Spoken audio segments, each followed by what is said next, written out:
نہیں مانا نا، حضرت عیسیٰ کو اور حضرت حضور کو صلی اللہ علیہ وسلم، کافر ہے۔ ایک رسول کا بھی انکار کفر ہے، لہذا کافر ہو گئے۔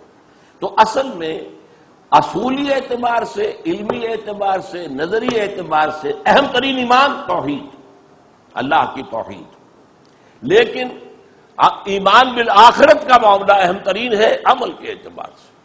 اگر خوف نہیں ہوگا، محاسبہ آخرت کا ڈر نہیں ہے، جزا و سزا کا خوف نہیں ہے، تو پھر یہ ہے کہ ظاہر بات ہے کہ انسان مانتا رہے گا اللہ کو، لیکن یہ کہ اسے ایک علمی مسئلہ بنا لے گا، وہ عمل تو درست نہیں ہوگا، اس کا عمل درست ہوگا تیر کی طرح سیدھا ہو جائے گا اگر واقعتاً وہ آخرت کو مانتا ہے، جواب دہی اور جزا و سزا اور حساب کتاب۔ اور قانونی اعتبار سے اصل ایمان کوئی شخص موحد کتنا ہی ہو، لیکن اگر رسول کو نہیں مانتا وہ دائرہ اسلام سے خارج ہے۔ آخری اعتبار سے جو ہے اہم ترین شے قانونی اعتبار سے وہ رسالت کی ہے۔ تو جن لوگوں نے بھی حضور کے بعد کسی کو نبی مانا وہ دائرہ اسلام سے خارج ہے۔ جنہوں نے بھی ایسے شخص کو مانا، مسلمان بھی مانا، تو دائرہ اسلام سے خارج ہو جائے گا، کیونکہ وہ کافر ہے، وہ نبوت کا دعویٰ کر رہا ہے، اسے مسلمان کیسے مانیں گے؟ وہ گویا کہ دائرہ اسلام سے خارج ہے۔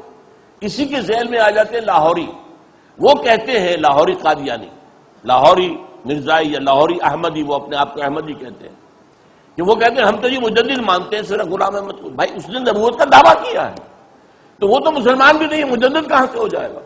اس اعتبار سے یہ بات بھی پھر تسلیم کی گئی ہے پارلیمنٹ میں، ورنہ ان کی پلی یہ تھی کہ ہم تو نبی نہیں مانتے، لیکن ایک تو ثابت ہو گیا کہ مانتا ہے، مانتے ہیں اور اس نے دعویٰ کیا ہے، یہ ثبوت اس کی کتابوں میں موجود ہے، اور وہ یہ کہ ان کے قادیانیوں نے کہا کہ ہاں ہم مانتے ہیں۔ اس اعتبار سے جب وہ مسلمان بھی نہیں رہا تو مجدد کیسے مانو گے؟ اس حوالے سے قادیانی چاہے وہ ربوائی ہے چاہے لاہوری ہے، پہلے وہ قادیانی اور لاہوری بنے تھے، اب اس کی جو ہے چونکہ قادیان سے منتقل ہو کے ربوہ میں آئے تو ربوائی کہلاتے ہیں۔